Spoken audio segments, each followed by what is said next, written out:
আমার সাথে যদি বসতে চায় তাহলে আমি বসতে রাজি। তারা যদি এখনও আসতে চায়, কথা বলতে চায়, আমি তাদের সাথে কথা বলতে চাই।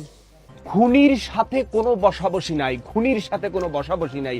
এখন তুমি গণভবনের দরজা বলো তোমার আন্দোলনকারীদের জন্য খোলা।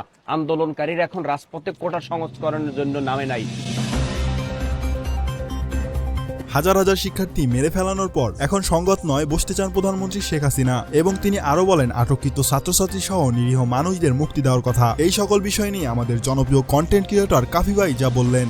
খুনির সাথে কোনো বসাবসি নাই, খুনির সাথে কোনো বসাবসি নাই। এখন তুমি গণভবনের দরজা বলো তোমার আন্দোলনকারীদের জন্য খোলা।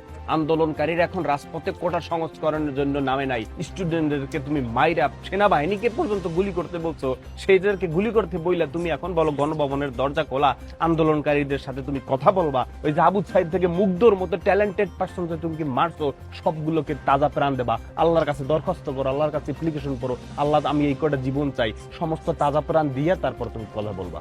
এবং তিনি সবশেষে বলেন আমাকে হুমকি দিয়ে লাভ নেই, আমি কাউকে ভয় পাই না। আমি যে এত কথা বলছি, আমি এখন সরকারকেও ভয় পাই না। আমি আছি নিরীহ ছাত্রছাত্রীদের পাশে এবং থাকবো। তাছাড়া গতকাল রাফসানদার ছোট ভাই শিক্ষার্থীদের কাছে কথা বলার জন্য যায়, কিন্তু তখন তাকে ভুয়া ভুয়া স্লোগান দিয়ে শিক্ষার্থীরা সেখান থেকে তাড়িয়ে দেয়, যে ভিডিওটা কিনা এখন সোশ্যাল মিডিয়ায় তুমুল পরিমাণে ভাইরাল।